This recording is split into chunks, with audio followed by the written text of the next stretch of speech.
Amplified unit salute.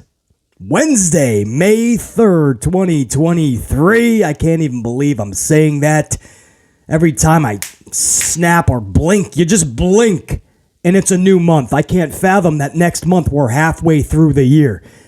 Don't get me started. Either way, it's May 3rd, 2023. BC coming at you with a new amped up podcast for the day.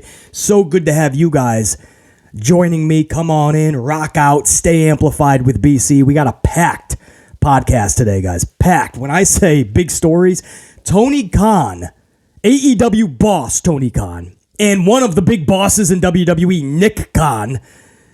Well, Tony tells Nick exactly where he can stick it. Another zinger over to WWE. Tony Khan is not happy. And it's not even anything WWE did. The second time in a row, it's a reporter that Tony feels is working with WWE. And nothing triggers this dude more than when he thinks somebody is working with WWE. We're going to talk all about it and what Tony Khan, the AEW boss, said in his direct words for Nick Khan. This was no mincing of the words. He wants Nick Khan to know exactly where he can stick it. BC's going to talk all about that, man. To Tony Khan, this WWE war is real. To Tony Khan, his feelings on Nick Khan, they're not so nice. We're going to talk about it. We're also going to discuss the conference call that happened today with WWE. Big quarterly conference call. BC, not much was said. They're bragging about numbers, of course. Business is at an all-time high. We understand that. NFL up 10%. Business in WWE because of all the streaming deals. The Saudi Arabia, still to this day, every Saudi show, they get $50 million, guys. $100 million every year. Just rack more. It's actually $57 million a show. But the point is, of course you're pulling in record revenue. What we are watching, the product is at an all-time low, right? Anybody watching these shows understands that. Most of us are tuning in out of habit and hope, and we're still just trying to be entertained. We're tuning in, hoping for the best. It's funny, they touted recently how actually year to year ratings are slightly up if you think about it. They're trying to look at every avenue where they can see the ratings as a positive. When if you break it all down, the numbers are in the shitter. They're in a hellhole right now. And BC's going to prove that again. This was your draft this past Monday, heavily promoted, night 2. So the ratings will go up, right? Or at least stay consistent, right? I mean, NBA playoffs, NFL playoffs, presidential speeches, holidays. I mean, you're at least going to stay consistent, right? This is the big draft. Wait till you hear the RAW rating this week, and you're going to brag about your numbers being up. No, because I seem to recall numbers being in the 6-7 million plus for Monday Night Raw, and now you're begging, pleading to try to get back to 2 million. That's not cord cutting. That's not Hulu or this platform giving highlights. That's because you're not making your audience tune in every Monday. It's not must-see TV to put on your big screen TV, or at least come up with some type of feeling, emotion that lures you to the product. No, you know what my audience tells me all the time? BC, I didn't have any need at all to watch Raw, and I had no FOMO of missing it, no fear of missing out. I missed Raw. I didn't even think about it. I barely watched the highlights the next day. I just listened to you, BC. You have to give your audience a reason to watch. Do you know how many people didn't have Amazon Prime before the NFL went there? Thursday Night Football? But did you see the increase of Amazon Prime? Do you know why? NFL football. Yankees, same thing. A lot of Friday night games for the Yankees are now on Amazon Prime exclusively. They actually went up 7% up front in the first month from that announcement. Doesn't seem like much, but that's pretty big when you're talking subscription service. My point is, if you give people a reason, they'll go. Even if you don't have cable, they will get cable for Monday Night Raw, USA Network. People do it all the time for the Yes Network to watch Yankees Sunday through Thursday. You have to have the Yes Network. It's their coverage, their regional coverage network. My point is, you can brag all you want. We're not fucking dummies here. You can mince it anyway, to try to reformulate it, move the puzzle pieces to make it look like business is booming for the fans, but it's not. We're not watching in droves because your product is amazing. And then they go and they talk about their numbers being ecstatic. Year over year, we're actually in the plus. No, you're not. You're not. And I've proved that. Year over year, they're losing 250,000 viewers. I've made plenty of content, video, and podcast about it. Don't make me do it again, brah. Anyway, we're going to talk that. But we have to start with a big story. Down in NXT, it's an unfortunate story, but it was going to happen anyway if you look at it, right? This could be a blessing, but then no, it's still a travesty because she still has to go up. Let me get a big swig of my vanilla latte. I'll tell you what I'm talking about. So, Indi Hartwell has vacated the NXT Championship, the NXT Women's Championship that she has just won just a couple of weeks ago. Roxy, Tiffany Stratton, they just couldn't get the job done. It was Indi Hartwell, who was injured in the match, came back and finished the task that Tiffany Stratton had already started, right? The amazing Stratton moonsault. That's just one of the best in the business for the females. Right up there with Io, I would say. Io obviously slights her out, but Tiffany Stratton, damn, can she hit that moonsault right on Roxy, and then Indi Hartwell came in and just finished the job. Now, Indi Hartwell covered Roxy, and Indi Hartwell wins the championship. But again, she was injured in that match, so we felt it was a significant enough injury that she was going to have to vacate the title. Then Friday night's draft happened, and she got drafted to the main roster over on Monday Night Raw, I believe. They're going to reunite Johnny Gargano, Dexter Lumis, Indi Hartwell, Candice LeRae, so they can find their way. So Indi Hartwell gets drafted over to Raw, and it seemed like that was their easy out. If you want to vacate the title, you could say it's because she's going over to Raw. But it wouldn't make sense because then Alba and Isla are still defending their titles against Chance and Carter. So why wouldn't they just vacate at that point? I don't know. Nothing in this company ever really makes sense. But it isn't out if they wanted to vacate the title and not just blame it on injury.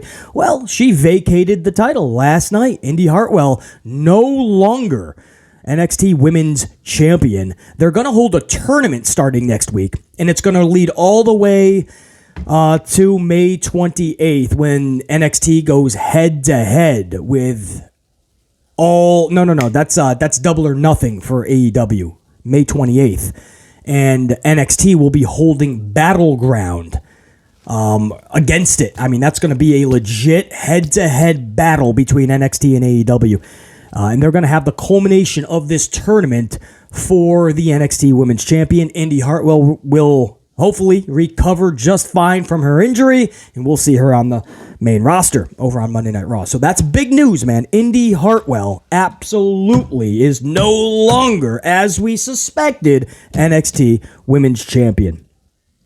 And again, if that really sucks for you, I understand, but she was injured anyway. I think that was coming off of her. And again, you get the weird Roxy title win. When Roxy won the title, didn't hold it for very long, had the matchup, one of the best women's matches of the year so far anyway, with Satomura. And after the match, Roxy just collapses. And she pretty much gives the title up after that. Has the multi-woman schmazza afterwards, obviously. But that was the ladder match, so it wasn't really hers, and she didn't win it anyway. So at that moment that she collapsed, she pretty much had the title taken from her, let's be honest. It's the same thing. Pretty much vacated it. And then she came back like a week later and went back for it. And it was just weird, right? She wins the title and it's almost like it's gone already. Indi wins it. Legit injury.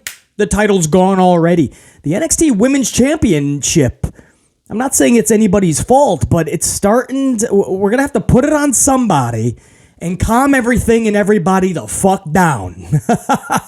Now, I don't know who's next. My right-hand man, JR9 Gaming, what do you think, man? As much as I love Roxy, I don't see any reasoning to throw that back on her right now. Maybe Tiffany Stratton. I know she's telling everyone that she's not ready for the main roster yet. She needs to work on many areas. But I think putting the title on her right now would be damn good through the summer, to be honest. But interested to hear what you guys have to say about that. I don't know about throwing it back on Roxy right now. You know, one person that doesn't need to chase is Cody Rhodes. But one person I don't mind chasing it again is Roxy down in NXT. So that's the NXT news down there, guys. As far as the conference call for the quarterlies, all right? Not much came up. As I said in the little cold open teaser, they just tout all their numbers, right? These numbers are up year to year. We're making record revenue here, there, and over there. We're bringing in all the cash over here. I wish they would rate and talk about fan interest because it's not there. You know what I mean? We're tuning in out of habit and hope. We're going to these events because fuck, what else is there to do? Walk the dog, fix the roof, play in traffic. There's not much, man, especially after the 2 years of the pandemic. Everybody's just trying to get out, trying to go over the live entertainment, you know. Concert tickets are like $1,000 a ticket these days. You can get a WWE ticket, day of the show, live events anyway, for about 20, 25, 30 bucks, bro. Go to a scalper. They'll throw you in for 30 bucks. So, you know, they're going to tout all of this revenue that they're making. And they are, you know, you look at the streaming deals, you look at how much money by the hundreds of millions of dollars that Saudi Arabia is giving them, and they're going to report record revenue. The new TV rights, they'll get another huge deal, right? In a few, you know, I said for a long time, man, a couple TV rights deals away from them not getting such a high deal anymore, if enough fans walk away. And that's another thing that they tout. Year to year, we're going up in the ratings. No, you're not, dude. You're literally stuck without NFL competition in the 1/6s to 1/8s. Stop. In fact, the Raw rating this week, guys, it was the last 2 weeks, they were about 1.815, 1.815. Literally steady the past 2 weeks. 1.815 2 weeks ago. Last week, 1.814. This week, 1.774. With the draft. Now, this is a huge draft. Now, you say, there's always an excuse. I understand that, right? NFL BC. NBA playoffs BC. The NHL playoffs BC. Presidential speech BC. It was a national holiday BC. I get it, right? Your grandmother's birthday, and we throw a worldwide bash. I get it, right? Your dog went to the groomers, right? So that's a fucking, everybody is waiting on the report of how your dog did at the groomers. Was he patient when his nails got cut and trimmed, right? Did he bark when he got brushed, right? Everybody's waiting for the report, so nobody's watching Raw. Stop it. If you're producing a product that people actually are interested or intrigued with, they're gonna find a way to get that remote to click to the USA Network somehow, because they're so intrigued. The reason it goes down is because nobody gives a fuck about the draft or anything this company is doing. And that's why, without NFL football, that is why you're at a 1.774. In fact, if I may, I'll show you right now. Raw rating will go...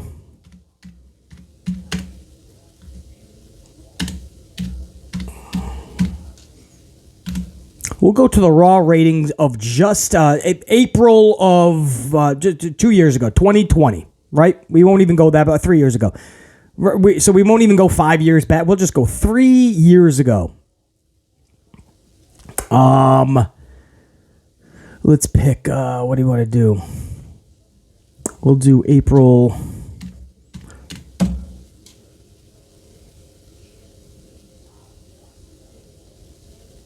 All right, here you go. This is a good one. April So this is April 27, 2020. So basically the equivalent of what this week's show was. So it was May 1st. So I'm trying to keep it the same week, but 3 years ago for the Raw rating. So April 27th, 2020, 3 years ago. And the headline on this is Raw hits an all-time low. That was the headline of this article. Raw rating hits an all-time low. 3 years ago, guys. For this week, anyway, because May 1st was Raw for this week, and this was April 27th. It's the closest in day 3 years ago. And they brought in 1.817. Now this was this during the pandemic or right before? Where everybody, well, either way, people are fucking desperate to find some type of entertainment. 1.817 3 years ago. The article says Raw reaches all-time new low. 1.817. What did they have the last 2 weeks? And this is coming off of WrestleMania, guys. They're at 1.815, which is lower than this, and 1.814, lower than this. And what did they pull this week, which is the same week as this rating 3 years ago? They pulled a 1774. That is down from 1817, so the article 3 years later would now read once again, Raw rating hits an all-time new low. They skew shit. Year to year, ratings are actually up. No, they're not, Jack. Do the proper math. Really take a deep dive. Don't just jimmy rig it and cherry pick to where it works for you, the company. And that's, of course, what they do. It's quarterly reports. I get it, but I hope fans don't buy into this shit. In fact, the deep dive that BC took, Raw is losing, basically, when you sum it all up, they're losing roughly 2 to 250,000 viewers a year for the last 10 years. Stop acting like your show is bringing in record amounts of viewership. No, it's not. You're down. You've dwindled down to your tried and trues. The ones that tune in out of habit and hope, and the ones that'll buy anything you're fucking selling, right? They'll be there with their wooden bowl and wooden spoon. Please, sir, can I have some more? They don't give a fuck what you're giving them, right? They got their WWE flag planted in their lawn, right? Their tribalist flag, and they're gonna do anything that Vince and Schnoz McGee, Pinocchio, Pussface, Hunter Hearst Helmsley, that's right, his nose gets bigger and bigger and bigger by the day. Do you know why? Because he's fucking Pinocchio. He tells more lies than that son of a bitch. Hunter Hearst Helmsley and Vincent Kennedy McMahon, 2 peas in a pod. And anything they serve up in that bullshit stew, there'll be fans that accept it. And then you have the other ones, like us, that tune in out of habit and hope. Habit, we've been watching WWE since we were fucking kids. It's what made us fall in love with pro wrestling. We want it to succeed. That's the habit. The hope is hoping. We watch every show every week hoping that it finally gets better. You mix those two bases, and you have what's left of WWE. That is why only 1.774 tune in this week in these days when WWE was pulling in 7-0s. Where the fuck did 5.5 million people go? That's not cord cutting. Not solely. Or with people just ditching cable for streaming. You're not giving them a reason to find the USA Network somehow. And even if a big chunk just watches highlights the next day, that's the problem. They feel they can just watch highlights the next day. You know why NFL viewership is up 10% the last 2 years? 10% 2 years ago, 10% this past year, 7%, so it's 17. You know why? Because people don't just want to watch or need to watch the highlights. They need to watch the game. Wrestling used to be that way. So that's the Raw talk. But there was a lot of pumping up of the egos of how much numbers they're bringing in, like they always do for conference calls. My favorite is when they actually release a bunch of talent and employees, and then hours later go on these conference calls and go, we're reporting record revenue as fucking 150 people just lost their jobs. Elsewise, according from Brandon Thurston, the conference call began with Nick Khan, Paul Levesque, and Frank Riddick. No Vince McMahon. Vince McMahon was not there for the conference calls, guys. There wasn't really anything of big interest here. Paul Levesque was asked what changes have been made to improve viewership, and he says he just assembled the right team. Paul Levesque, Hunter Hearst Helmsley, Pinocchio Schnoz McGee, Pinocchio Pussface says that he assembled the right team, and that's why the viewership is incredible these days. What? He puts over developmental, the draft, and the writing team, and he praises Kevin Dunn's team. He goes on to talk about how good Bruce Pritchard has been in helping him, and Vince McMahon's guidance. Paul Levesque is a Pinocchio Schnoz McGee, bro. Lies, and lies. Just say, viewership is in the toilet, the product sucks, and I'm the chief content creative officer. It's my fucking fault. And if anybody's telling me what to do, and I'm just saying, okay, then I don't have the balls out of my wife's purse. Oh, bro.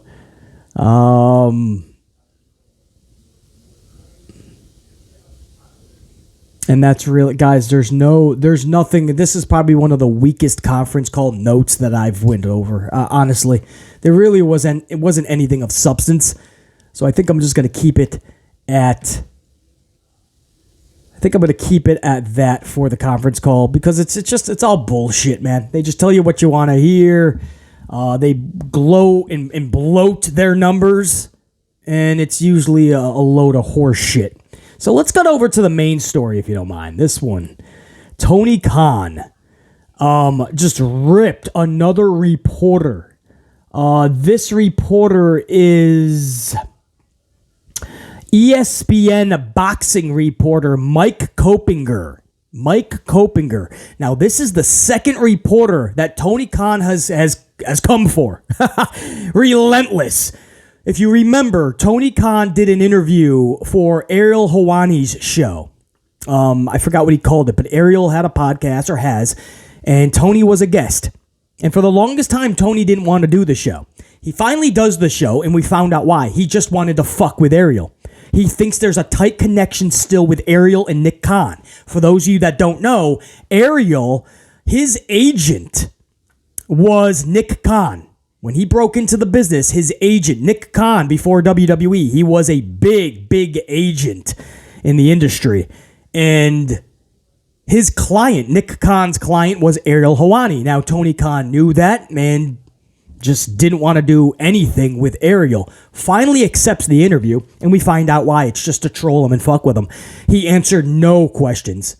Anything, not even just CM Punk. Everything was, I can't talk about it. And with a shit-eating grin as he sips his coffee.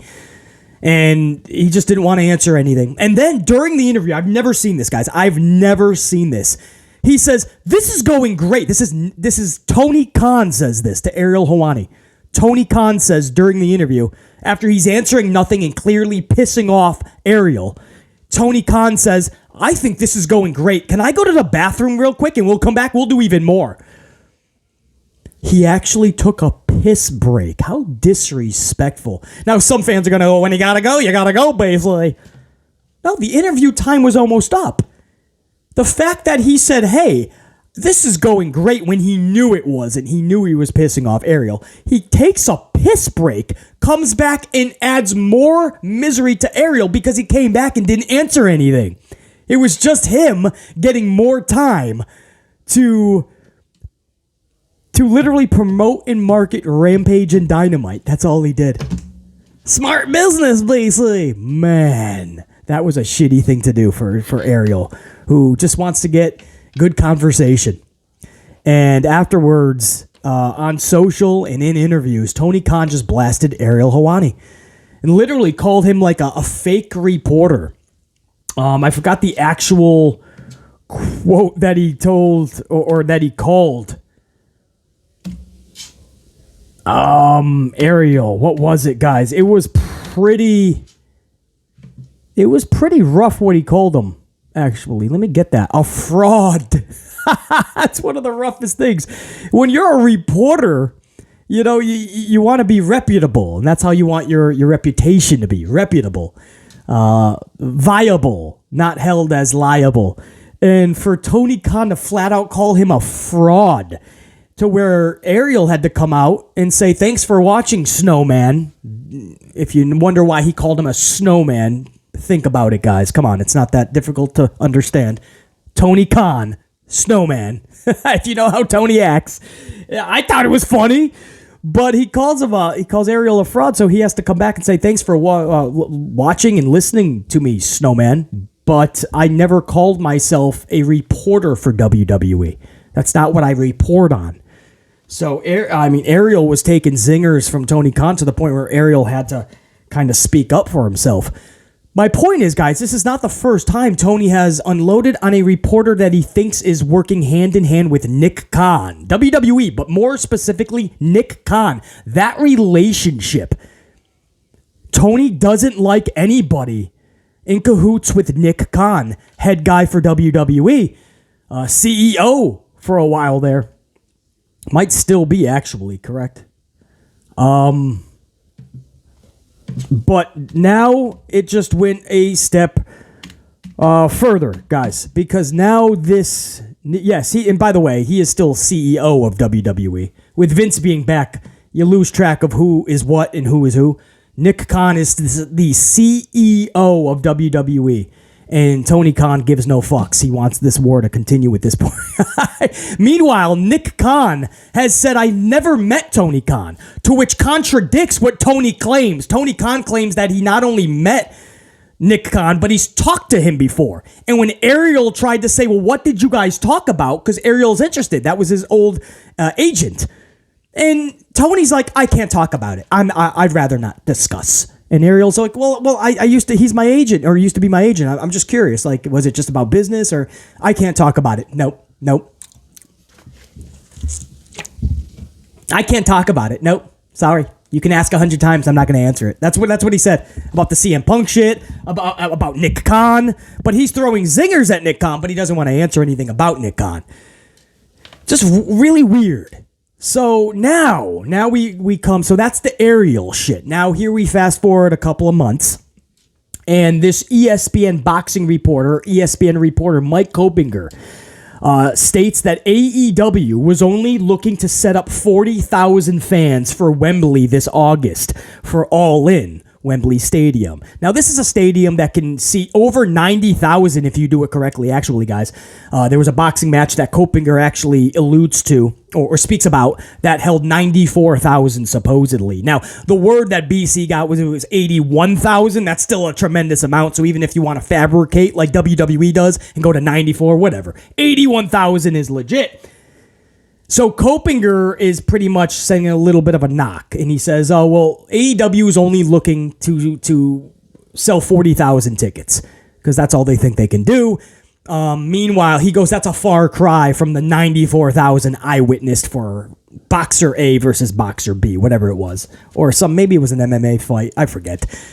But so first of all, they've already sold 35 to 36,000 tickets on the pre-sale. Tony Khan has already bragged about that. Bragged to put everybody into a fucking coma. How much he's bragging about it. Hey, he should be proud. Going to Wembley and on day one on a pre-sale selling 35 to 36,000 tickets. And BC and so many others in the industry, even AEW talent, have said 50,000 is the upfront initial goal. They want more, and they're ready, obviously. The stadium can hold 90 plus. With the wrestling setup, you're looking more at 60 to 70. But obviously, you can take that set down if more people want to be there, and you can easily make that 80 and even 90. You could just have a fucking walkway, no set, if 90,000 people want to be there. So this dude says they only are aiming for 40,000. They already got 35 to 36. I think 50 is what they're going to get. If they get 60, I will be shocked. They're going to come nowhere near a sellout, guys, and that's okay. If they get 50,000, BC looks at this stadium show as a success, and they're on their way. I think they're going to get past 40. So I don't know what the Copinger guy's talking about. Maybe he did hear that 40,000 is what they're initially going for. Even though it's clear as day that they can do 50, and that's why everybody's talking 50.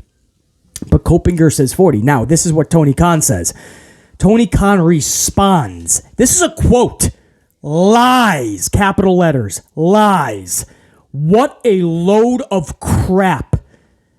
You ready for this? This is a quote. He says, lies, what a load of crap. Tell your agent, Nick Khan, to shove it up his ass.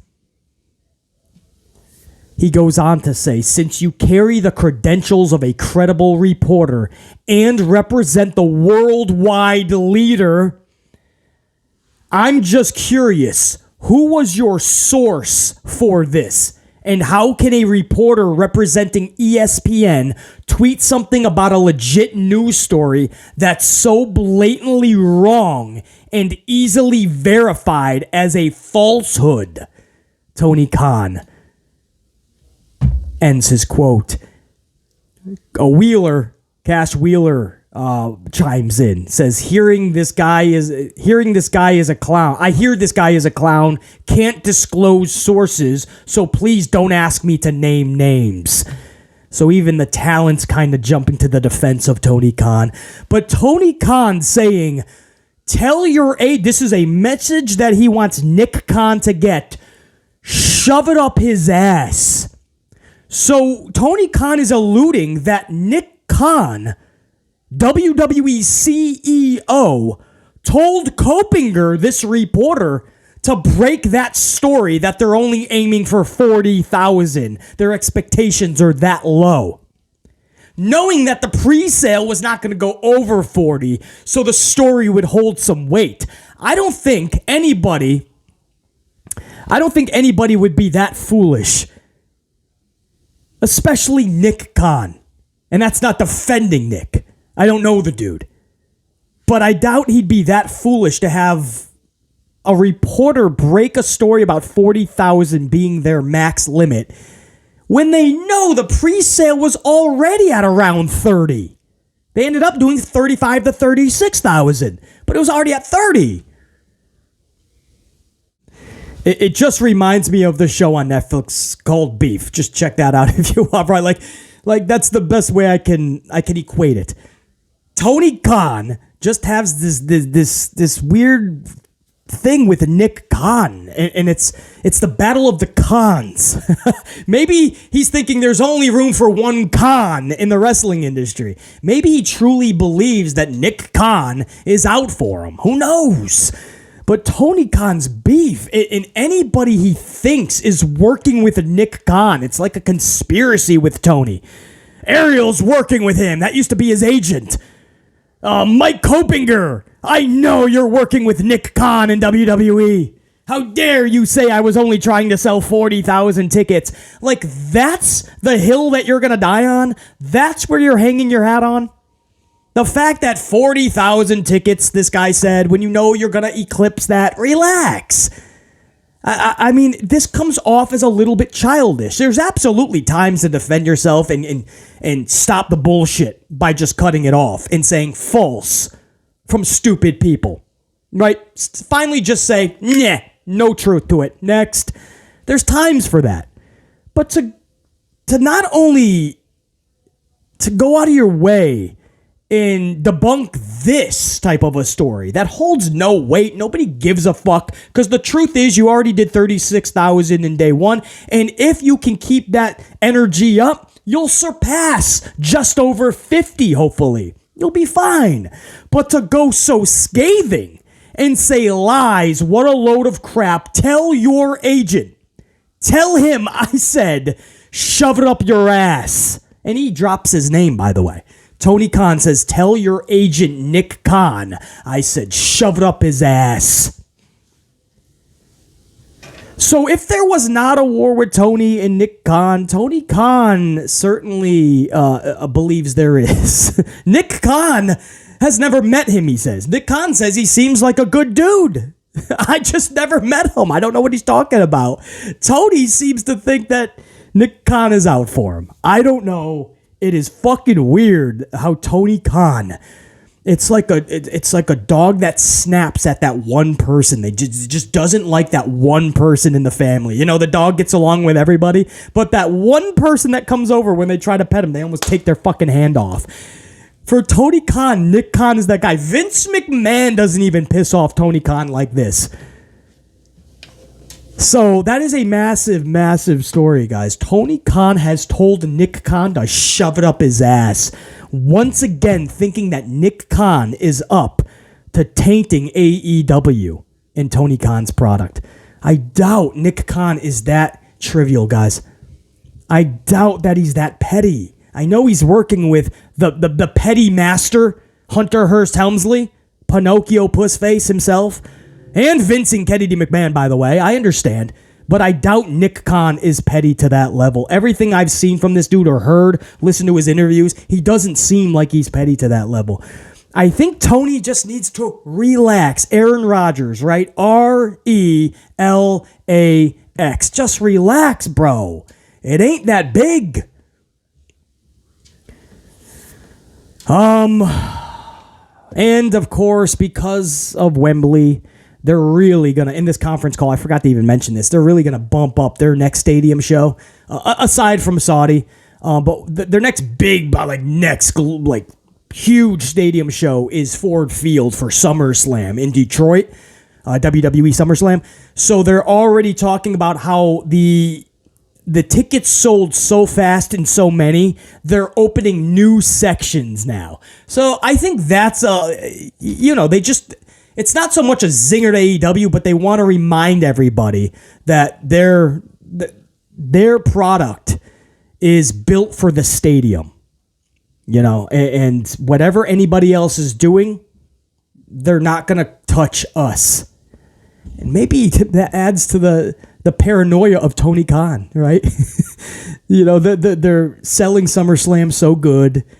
And they're talking about opening up new sections, and Tony Khan's like fucking really stressing. Like, fuck, man, I have to just hit the 50, man, and then I can sleep good, I just simply sell the 50,000 first, and then I can sleep good. Why are you saying I'm only selling 40? Why are you saying that? Do you know something I don't know? Shut up, man. Tell Nick Khan to shove it up his ass. It's like a paranoia with Tony Khan. When WWE is just touting what they do. They've always done this. They've always built shit up to make themselves better than everybody else, and they inflate the numbers. Tony Khan as an AEW boss cannot let this get to him. Really cannot, man.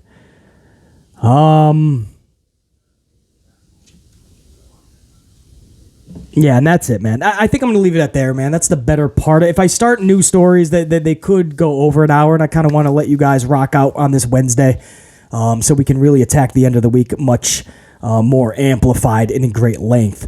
We talked about the conference call. Not much to come out of that. The big story with Tony Khan telling Nick Khan to shove it up his ass. Indi Hartwell has vacated the championship. Also on NXT, too, guys.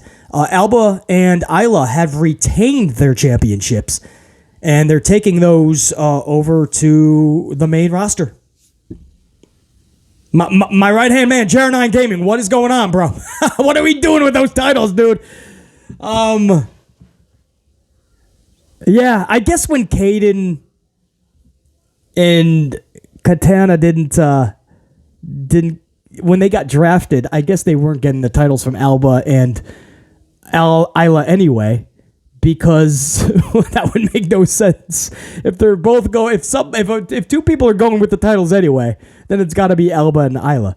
But on the flip side, I thought that they would do a schmazzery where somehow neither of them win the match, so they're just gonna vacate it. You two teams are going to the main roster anyway, and we're gonna put these titles up for grabs.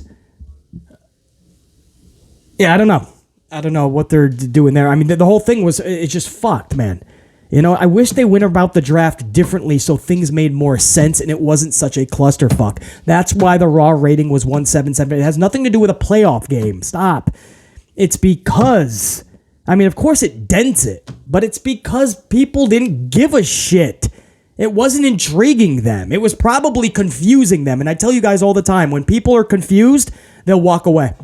The second people get confused, this is psychology 101. If you confuse your audience, they will step away. And WWE is confusing their audience to the point where I think that's why a lot of viewers have walked away the last 10 years. I'm going to leave it at that, guys. Wednesday, May 3rd, 2023's Amped Up Podcast with BC. We just rocked out. We'll do it again. Until next time, and there will be a next time. Top guy, I'm out. Think, be, live, amped. Always. BC, saying check you.